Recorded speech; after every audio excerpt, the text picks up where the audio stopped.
Hello everyone, কেমন আছে সবাই?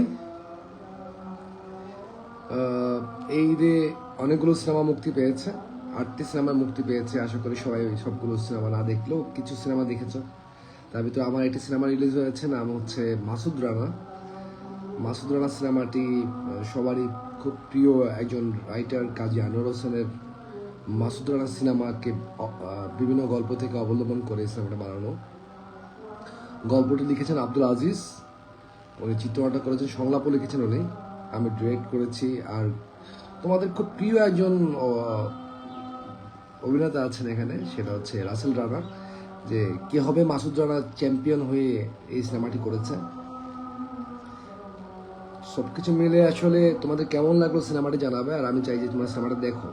আসলে বাংলাদেশের সিনেমা বর্তমানে খুব স্বাভাবিকভাবে যে খুব তুমি সত্য রিভিউ পাবা তা কিন্তু না। এখানে অনেক পলিটিক্স চলে। এই বিভিন্ন আমাদের কাছে ইনফরমেশন আছে, বিভিন্ন ধরনের স্ক্যাম চলে এখানে।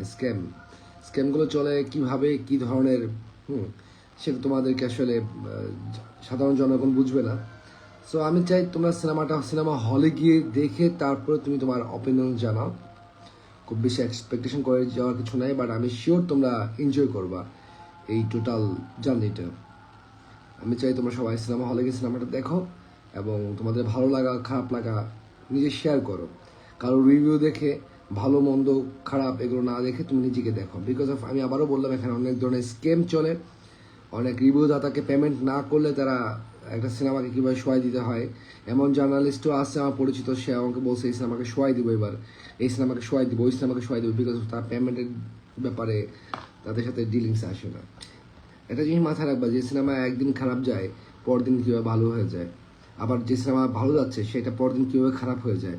তো এগুলো অনেক কিছু চলে এখানে সিনেমা ইন্ডাস্ট্রিতে। It's call the film politics. So সব কিছু চলে, তুমি কারোর উপর ট্রাস্ট রাখার কিছু নাই।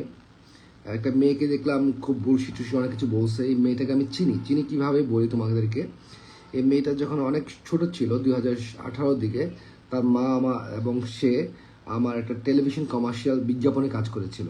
আমি জানতাম না এটা। আমি যখন চেক করে দেখলাম যে হ্যাঁ, তাদের ইন্টেনশনে ছিল ভাইরাল হওয়ার। এবং আমি খুব দায়িত্ব নিয়ে বলতেছি, তাদের ইন্টেনশন ছিল ভাইরাল হওয়ার, এবং যেটা তাদের এবং খুব ভালোভাবে ভাইরাল হয় নাই। আমার নিজেরই খারাপ লাগছে, মেয়েটাকে খুব বাজেভাবে সবাই অ্যাপ্রোচ করছে, এটা আমার দেখতে ভালো লাগে নাই। বাট তোমাদেরকে বলি, তোমরা বাজে রিভিউ বলো, গুড রিভিউ বলো, ব্যাড রিভিউ বলো, কোনো রিভিউ না দেখে তোমরা একবার সিনেমাটা দেখে আসে তারপর নিজের অপিনিয়নসটা আমাদেরকে জানাও। আমি দ্যাটস অল। আসলে ফিল্ম পলিটিক্স বা এগুলোর সাথে আমরা খুব বেশি একটা জড়িত আমি বলবো না। আমি পার্সোনালি খুব সহজ সরলভাবে থাকতে পছন্দ করি। আমি সিনেমা বানিয়েছি তোমাদের জন্য। সিনেমাটা বয়স হয়েছে, বাট আলটিমেটলি তুমি যদি নতুন কিছু এক্সপ্লোর না করতে পারো, হ্যাঁ, দেন তুমি আমাকে বলো। আমি চেষ্টা করছি যে আমার জায়গা থেকে বেস্ট করার জন্য। সিনেমার গল্প লিখেছেন আব্দুল আজিজ স্যার। সিনেমাটা টোটাল কাজী আনোয়ার হোসেনের অনেকগুলো বইয়ের সমন্বয়ে করা একটি গল্প। যে গল্পটিতে আমরা দেখতে পাবো কীভাবে সে বিসিআইতে জয়েন করলো। হ্যাঁ, এই জার্নিটা কাজী আনোয়ার হোসেনের কোনো বইতে নাই। সে এই গল্পটাকে কাজী আনোয়ার হোসেন স্যার নিজে অ্যাপ্রুভ করে দিয়ে গিয়েছিলেন। সো অনেক জায়গায় আমি অনেক ধরনের রিভিউ দেখতে পাচ্ছি, ভালো খারাপ সবই। এবং আমার ফ্রেন্ডসরা যারা দেখছে তারা ইনবক্সে অনেক ভালো বলতেছে। এবং আমাদের অনেক অভিনেতাই খুব খেপে যাচ্ছিল যে এত ভালো সিনেমাকে কেন এইভাবে বলে। আসলে ব্যাপারটা হচ্ছে তারাও জানে না যে ইন্ডাস্ট্রিতে পলিটিক্স কী জিনিস, এটা দে হ্যাভ নো আইডিয়াস। এখানে জার্নালিজম এক ধরনের সব জার্নালিস্ট না। হ্যাঁ, কিছু জার্নালিস্ট আছে তাদের বেতন দেয় না, তাদের কাজই হচ্ছে তোমার ব্যাড রিভিউস দিলে, তুমি যদি এটাকে টার্ন অফ করাতে চাও যে তুমি এটা কেন করতেছো, সেই জিনিসটা যদি ভালোভাবে তাদেরকে রিকোয়েস্ট করো, তারা বলবো ঠিক আছে, পেড করেন। তো এই ধরনের অনেক কিছু চলে এই ইন্ডাস্ট্রিতে। সো কারো রিভিউ বা কোনো কিছু আমি বলবো যে তুমি তোমার বিশ্বাস না করে একবার সিনেমাটা দেখে আসো, তারপর বলো খারাপ ভালো সব কিছু। আর ধন্যবাদ আমাদের সাথে থাকার জন্য। এবং অ্যাটলিস্ট এই সিনেমার ব্যাপারে যদি বলি, তাহলে ধরো 90% মানুষ ভালো বলেছে, 10% মানুষ খারাপ বলেছে, থাকবেই, খুব কমন ব্যাপার। আর কিছু মানুষ খুব ইচ্ছাকৃতভাবে হাইপ তোলার জন্য, নিজের মার্কেটিংয়ে করার জন্য যে কাজটা করছে সেটা তোমরা জানো ভালো করেই। সো আমার মনে হয়, যেটা তোমাদের সবাইকেই বলি, সিনেমাটা হলে গিয়ে নিজে দেখো, নিজে দেখার পরে তারপরে অবজার্ভ করে বলো যে কেমন লেগেছে। আমি তোমাদেরকে এনশিওর করতে পারি অ্যাটলিস্ট তোমাদের খারাপ লাগবে না। আর একটা জিনিস কি, ফিল্ম তো একটা জার্নির ব্যাপার, হ্যাঁ। তো এখানে অনেক কিছুই ঘটে। ফিল্ম বানানো যে কষ্ট, তার চেয়ে বেশি কষ্ট হচ্ছে সিনেমাটাকে অডিয়েন্স পর্যন্ত পৌঁছানো, বিকজ অফ এখানে সত্যি সত্যি অনেক বেশি পলিটিক্স চলে ডিস্ট্রিবিউশনের ক্ষেত্রে। সো আমি তোমাদেরকে একটা জিনিস রিকোয়েস্ট করবো, সিনেমাটা দেখে এসে তোমার বাজে মন্তব্য, খারাপ মন্তব্য যাই করো না কেন, দেখে এসে করো। এখানে কারোর রিভিউর উপর ট্রাস্ট করো না, কারণ ম্যাক্সিমাম রিভিউ পেড রিভিউ, হ্যাঁ। এখানে পজিটিভ রিভিউ, নেগেটিভ রিভিউ যাই করো না কারণ don't trust them any one, because of তুমি টাকা দিবা না তোমার সিনেমা খারাপ, তুমি টাকা দিলে তোমার সিনেমা রাতারাতি ভালো হয়ে যায়। সো এটা হচ্ছে ফ্যাক্ট। আমার সিনেমা ম্যাস পিপলের অডিয়েন্স, আমি শিওর গ্যারান্টি দিয়ে বলতে পারি তোমাদেরকে যে লোকাল হলগুলোতে যদি আমরা সিনেমা হল পাই, হ্যাঁ, ইনশাআল্লাহ তোমরা বুঝতে পারবা যে কী ধরনের সিনেমা যাচ্ছে। এখানে অনেকেই কমেন্টস করেছেন। পারভেজ ভাই লিখেছেন যে looking good, thank you so much. Mirza Mahi দেখছেন, Mahi thank you so much দেখার জন্য। এবং রোড সিনেমা ক্লাবস থেকে দেখছেন, থ্যাংক ইউ সো মাচ। আমরা আপনাদের চেষ্টা আমাদের চোখে পড়েছে এবং আপনারা ফিল্মের জন্য অনেক কিছু করছেন, এটা খুবই ভালো লাগছে। মাহিন আহমেদ লিখেছেন সাকিব খানকে নিয়ে কবে মুভি বানাবেন? সাকিব খানকে নিয়ে মাঝখানে মুভি বানানোর একটা প্ল্যান ছিল আমার, সাডেনলি একটুর জন্য যেটা হয়েছে যে সিনেমাটা আর করা হয় না পরবর্তীতে। ইনশাল্লাহ সুপারস্টারের সাথে ছবি বানাতে কে না চায়, সিনেমা হয়ে যাবে ইনশাল্লাহ। থ্যাংক ইউ সো মাচ আমাদের সাথে থাকার জন্য। এবং তোমাদের যদি কোনো কোশ্চেন থাকে আমি উইলিংলি বলবো। দেখো, বাংলাদেশে এখন ম্যাক্সিমাম মানুষই হচ্ছে অডিয়েন্সের চেয়ে বেশি হচ্ছে রিভিউয়ার্স দাতা, হ্যাঁ। তাদের কাজ হচ্ছে তুমি যত নেগেটিভ বলবা তত বেশি হচ্ছে তোমার সিনেমা মানে ভিউজ কাটতে হবে, মানে কি বলে এটাকে, ভিডিও কাটতে হবে। Don't trust them, I told you one things, okay, don't trust them. Just তুমি সিনেমাটা একবার দেখো, দেখার পরে একবার বলো যে সিনেমাটা খারাপ বা ভালো। তোমার পার্সোনাল অপিনিয়ন্স অলওয়েজ অ্যাকসেপ্টেড। ভাই আপনার পাশান সিনেমাটা অস্থির ছিল, বিদ্যা সিনহা মিমের সাথে আবার কবে কাজ করবেন? ইনশাল্লাহ আমি সবার সাথেই কাজ করতেছি। আর থ্যাংক ইউ সো মাচ। যাদের পাশান সিনেমা ভালো লাগছে আমি আশা করি যে তাদের মাসুদ রানা ভালো লাগবে। আউট অ্যান্ড আউট একটা অ্যাকশন সিনেমা, থ্রিলার সিনেমা এবং ইন্টারেস্টিং সিনেমা। আমার মনে হয় যে ভালো না লাগার কোনো কারণ নাই। তারপর আমাদের কিছু টেকনিক্যাল ফল্ট ছিল না তা না, বড় ধরনের টেকনিক্যাল ফল্ট ছিল। সিনেমাটা অনেক আগে শুরু হয়েছিল, তো মাঝখানে অনেক কন্টিনিউটি ব্রেক আছে, হ্যাঁ, এটা মেনে নিচ্ছি। বাট তারপরও না, আপনি এটা জার্নিকে এনজয় করবেন, আমি আপনাকে এটা বলতে পারি। ফয়সাল আহমেদ লিখেছেন এটা যে পাশান সিনেমা তার ভালো লেগেছে। Thank you so much Faisal ভাই। যারাই দেখছেন এবং সবাইকেই বলবো আপনারা সিনেমাটা দেখেন। সিনেমাটা দেখার পরে আপনি যে সমালোচনা আমি মাথায় পেতে নেব, কোন প্রবলেম নেই। হ্যাঁ, একটা প্রবলেম হয়েছে, আমাদের সিনেমা এই পর্যন্ত 3টা ভার্সন সিনেমা হয়ে গেছে, মানে হচ্ছে আমরা সিনেমাটা ঈদ পর্যন্ত কমপ্লিট করতে পারিনি। খুব শর্ট টাইমে আমরা সিনেমাটা রেডি করতে হয়েছে বিকজ অফ শর্ট নোটিসে। তো সেই ক্ষেত্রে একটু প্রবলেম হয়েছে। আমরা প্রথম দিনই দেখা গেছে যে সেন্সর কপি আমরা সিনেমা হলে চালাই দিছি। সেকেন্ডে যারা দেখছেন তাদের কাছে ভালো লাগার কোনো কারণ নাই। সেকেন্ড ডে তো আর একটা কপি গেছে যেখানে প্রবলেম ছিল। থার্ড ডেতে এখন যেটা চলতেছে এটা মোটামুটি ফাইনাল কপি, হ্যাঁ। তো আশা করি এখন সিনেমাটা দেখে সবাই এনজয় করবেন। আমি অস্বীকার করতেছি না, সিনেমাতে অসঙ্গতি আছে, অবশ্যই আছে, বাট এতটা অসঙ্গতি নাই যতটা বলা হচ্ছে, হ্যাঁ। এখানে সবচেয়ে বড় ব্যাপার হচ্ছে সিনেমাটা নিজে দেখেন, কারণ সিনেমার কোনো রিভিউ বিশ্বাস করবেন না। এভরিবডি এখানে সবাই ভিউ ব্যবসায়ী, প্লাস হচ্ছে গিয়ে অনেকেই টাকা না দিলে তারা ব্যাড রিভিউ দেয় সিনেমা নিয়ে। সো এগুলো আপনারা বুঝবেন না, যারা সিনেমার পিছনে মানুষ, যারা ডিস্ট্রিবিউশনে জড়িত, তারা এগুলো খুব ভালো করে জানেন। একটা সিনেমা রিলিজ দিতে গেলে কী পরিমাণে হ্যারাসমেন্ট পোহাইতে হয় একজন প্রডিউসারকে। মাসুদ রানা সিনেমা ছবিটা আমি আমার ছেলে সহ দেখেছি, খুব ভালো লেগেছে, আমার ছেলেও ভালো বলেছে। থ্যাংক ইউ রানা ভাই, thank you so much. Road cinema থেকে লিখেছেন সিনেমার সকল অগ্রগতির সাথে আছি আমরা, আপনার প্রোফাইল এআই গবেষণাগুলো চমৎকার। Thank you so much. ইনশাল্লাহ আমি সবার উদ্দেশ্যে একটা জিনিস বলতে চাই, ইন্ডাস্ট্রি এগিয়ে যাচ্ছে, বাট আগামী 2-3 বছরে মনে হয় না সিনেমার ক্যামেরা থাকবে। Every work will be from the table works.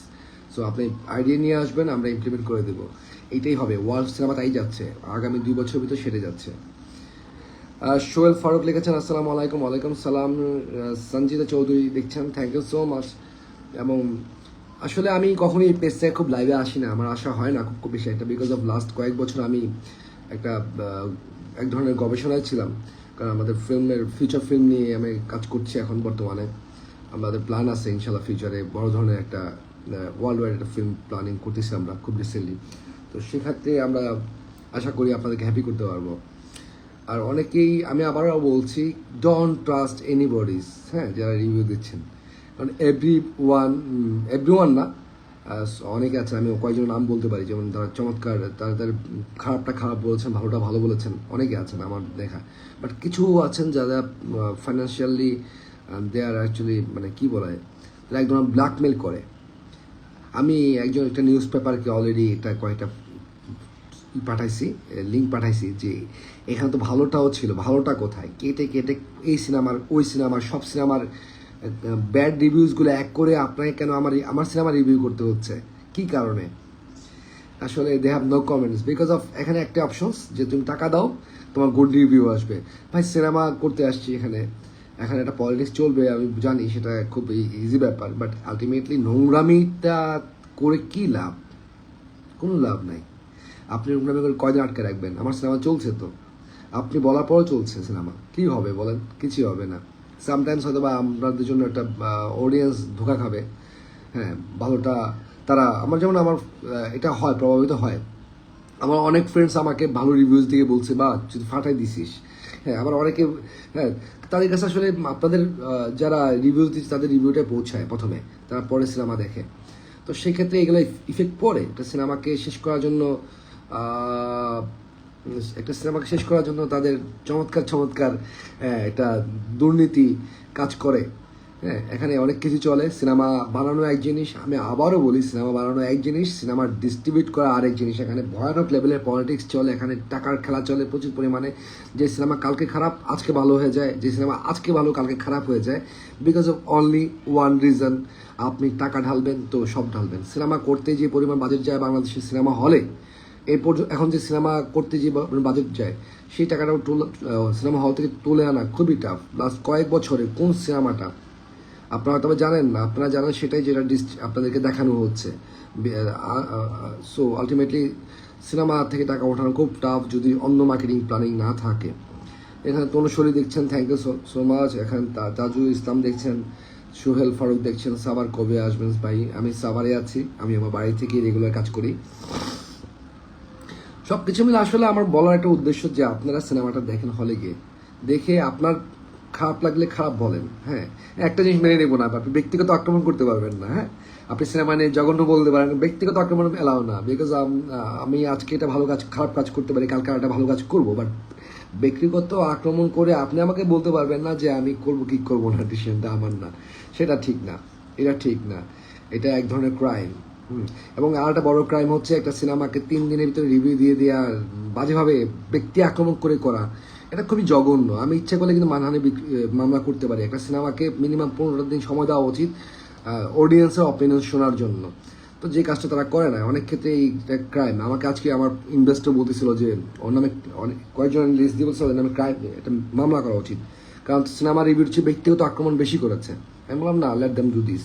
তাদের এটা করে কষ্ট করে, তাদের এটা করে খেতে হচ্ছে, মানে তাদের এটা করে খাইতে হয়, এটা সত্যি কষ্টের ব্যাপার। যে নেগেটিভিটি বেঁচে তাদের খেতে হচ্ছে, ভালো জিনিসকে নেগেটিভ বলছে, খারাপ জিনিসকে নেগেটিভ বলছে। আমি তার প্রোফাইলে গিয়ে দেখলাম একজন রিভিউ তার তার তার ঝুলিতে ভালো কোনো রিভিউ নাই, সবই খারাপ। সো ভাই, একটা জিনিস হচ্ছে যে এই মানুষগুলোকে ট্রাস্ট করার কিছু নেই। আপনি সিনেমা হলে যান, সিনেমাটা দেখেন, যদি খারাপ লাগে আপনি আমাকে আপনার খারাপ লাগাটা বলেন। হ্যাঁ, আমি এই জিনিসটা বলতে চাই যে কারোর রিভিউ বা আমার সিনেমার প্রচুর পজিটিভ রিভিউ, 19%ই রিভিউ পজিটিভ। আমি তারপরেও বলবো ডোন্ট ট্রাস্ট দেম। আপনি নিজে এক্সপিরিয়েন্স করেন হলে গিয়ে সিনেমাটা। আমি আপনাকে বলতেছি, এটা আউট একটা কমার্শিয়াল সিনেমা হিসেবে আপনার দেখতে ভালো লাগবে। নতুন ছেলে আসছে, রাসেল রানা, তার ফিউচার আছে, চমৎকার ফিউচার। একটা ছেলে, আমরা তো চাই যে সাকিব খানের পরবর্তী কেউ আসুক, মানে সাকিব খানের পরবর্তী কেন, মানে আমাদের ইন্ডাস্ট্রিতে আর্টিস্ট সমৃদ্ধ হোক। আমাদের নিশু আছে, আমাদের সিয়াম আছে, আমাদের শরীফুল রাজ আছে, আমাদের সাকিব খান আছে, আমাদের সুপারস্টার মেগাস্টার সাকিব খান আছেন। এরপরেও তো আমাদের আসলে আর্টিস্ট সংকট না। সব কিছু মিলে আমাদের একটা স্ট্রং একটা আর্টিস্ট যদি বান্ডা থাকে, তো সেই ক্ষেত্রে যেটা হবে যে আমাদের সিনেমায় ডেভেলপড হবে। হ্যাঁ, এইচ মুনিম ভাই, কি অবস্থা আপনার? অনেকদিন কথা হয় না আপনার সাথে।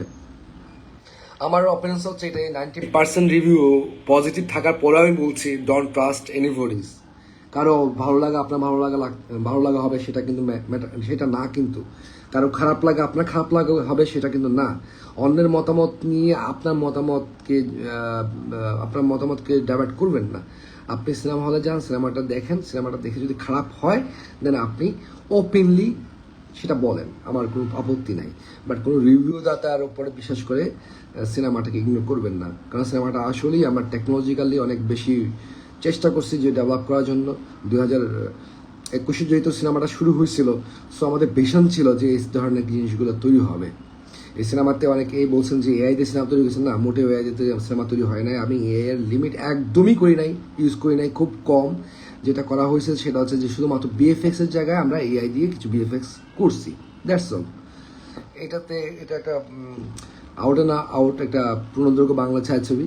সো আপনারা সিনেমাটা দেখেন। মানুষ তার অপোজিট পার্টিকে হেয় করার জন্য এখন আর কেউ চিন্তা করে না যে কি বললে এত কোটি টাকা একটা মানুষ রিস্কে পড়ে। Thank you so much. আমি জানি আমার অনেক লেগিংস আছে। সিনেমাটা যেহেতু 5 বছর হয়েছে, সো 6 বছরের সিনেমা হয়েছে, তো সেখানে অনেক প্রবলেম থাকবেই। বাট এতটা প্রবলেম ছিল না যে আপনি সিনেমাটা দেখার পরে এটা ভালো জার্নি বা ভালো মেমোরিজ নিয়ে যেতে পারবেন না সিনেমা হল থেকে। Thank you so much. ভালো থাকবেন। সবাই ছিলেন আমার সাথে, নিশুর সাথে কোলাপ করেন, দেখি কি হয়। থ্যাংক ইউ সো মাচ আমার সাথে থাকার জন্য। ইনশাল্লাহ আপনারা, আমি একটা জিনিস আপনাদেরকে বলি, টেকনোলজিকে অ্যাকসেপ্ট করতে শিখতে হবে। আগামী 5 বছরের ভিতরে কোনো প্রকার সিনেমায় ক্যামেরা থাকবে না, সব সিনেমা তৈরি হবে সাধারণত টেবিল ওয়ার্কসে। So trust me, it's going to happen, and world wide তাই হচ্ছে। থ্যাংক ইউ কেমন দা, আপনি আমার মাসুদ রানার জন্য চমৎকার কাজ করেছেন। আমিও আপনার লাইভ দেখতেছি, সর্বদা আপনার সাফল্য কামনা। থ্যাংক ইউ দাদা, I love you so much. Rasel Rana, Parvez Rana লিখেছেন, রাসেল রানা মনোযোগ দিয়ে কাজ করলে সিনেমা ইন্ডাস্ট্রি টিকে যাবে ইনশাল্লাহ। আমি খুবই আশাবাদী ও টিকবে, because of his super cool. মানে ওর নাই আমাদের গল্পের বাজেট, আমার মনে হয় এই ঈদের সবচেয়ে লো বাজেট সিনেমাটাই মানে মাসুদ রানা। এটা শুনতে খারাপ লাগলেও এটাই সত্যি, এই ঈদের সবচেয়ে লো বাজেট সিনেমাটাই মাসুদ রানা। সো আমরা ওখান থেকে যে চেষ্টাটা করছি এটা আসলে মানে বিয়ন্ড মাই, কি বলা যায়, আমি আমার চেষ্টা একটু অনেক বেশি করার চেষ্টা করছি। সো আর একটা জিনিস হচ্ছে, সবচেয়ে পজিটিভ দিক বলি, এই সিনেমার তৈরি হয়েছে, ম্যাক্সিমাম তৈরি হয়েছে স্পন্সরের টাকায়। ইউনিলিভার যে পরিমাণ টাকা দিয়েছেন বা তার পার্টনার, হ্যাঁ, ম্যাক্সিমামটা আমার আসলে এখানে কোনো প্রকার রিস্ক প্রডিউসার নাই, আমার মনে হয় না রিস্ক থাকার কোনো কারণ আছে। সো আমরা তো আসলে রিস্কে নাই অ্যাটলিস্ট বাজেট তোলার ক্ষেত্রে। বাট একটা জায়গায় আমি আবারও বলি, আপনাদের সবাইকেই বলি, ডোন্ট ট্রাস্ট এনিবডি যারা রিভিউ দিচ্ছেন। আমরা এত খারাপ সিনেমা বানাই না যেটা আপনার দেখতে অখাদ্য মনে হবে। যারা বলতেছেন তাদের ইন্টেনশন খারাপ। যে মেয়েটা বলছে মানে ভাইরাল হওয়ার জন্য, সে মেয়েটাকে আমি চিনি, এই জন্য চিনি, সে আমার একটা বিজ্ঞাপনে কাজ করেছিল শিশু শিল্পী হিসেবে। তার মা ছিলেন আমার আর্টিস্ট। আমি সিনেস্পট নামে একটা অ্যাপসের একটা বিজ্ঞাপন করেছিলাম 2017 বা 18 দিকে। সেটা আমার মনে ছিল না। আমাকে কাস্টিং ডিরেক্টর ছবিগুলো পাঠিয়েছে, স্যার আপনার ভুলে গেছেন যে এরা কিন্তু আপনার এখানে আর্টিস্ট হিসেবে কাজ করছিল। তো আমি আমার বোঝা বাকি নেই যে তাদের ইন্টেনশন কী ছিল, তাদের টার্গেট কী ছিল, তাদের কী কারণে তারা আসলে এই ধরনের ভাইরাল হওয়ার চেষ্টা করছে। আমার প্রবলেম নাই কোনো কিছুতে, আবারও বলি, আমার প্রবলেম একটা জায়গায়, ডোন্ট ট্রাস্ট এনিওয়ান যারা রিভিউ দিচ্ছে, ভালো দিচ্ছে খারাপ দিচ্ছে। আমি আবারও বলতেছি, আমার সিনেমার 90% রিভিউ পজিটিভ, বাট তাদেরকে ট্রাস্ট করবেন না। আপনি সিনেমা হলে গিয়ে সিনেমাটা দেখেন, আপনি সত্যি একটা ভালো মানে একটা থ্রিলার উপভোগ করতে পারবেন। এখানে বাংলাদেশ আর্মি অনেক বছর পরে, আমি জানি না কোন সিনেমাতে করছে, বাংলাদেশ আর্মি নিজেরা পার্টিসিপেট করেছে এখানে এই সিনেমাতে। সো তারাও ভালো করে একটা জাজমেন্টের পরেই তারা সিনেমাটাকে করেছে। তারা একটা সিনেমার পূর্ববর্তী অংশ দেখেই সিনেমাটা করেছে না, এটা তো এতটুকু ট্রাস্ট রাখতে হবে। Thank you so much. ভালো থাকবেন সবাই, এবং সবাই আমাকে সময় দেওয়ার জন্য ধন্যবাদ। ভালো থাকবেন। আশা করি মাসুদ রানা দেখবেন সবাই, এবং রাসেল রানার যে জার্নি, আপনি শিওর প্রত্যেকটা মানুষ রাসেল রানাকে অ্যাজ এ হিরো হিসেবে অ্যাকসেপ্ট করবে, because of is too good. First cinema হিসেবে অনেক ভুল ত্রুটি থাকতেই পারে, বাট ফার্স্ট সিনেমাতে কেউই ভুলে উঠবে না। হ্যাঁ, আশা করি যে আপনারা ওর জার্নিটাকে আরও সুন্দর করে দেবেন সিনেমাটা দেখে। Thank you so much. ভালো থাকবেন। Take care.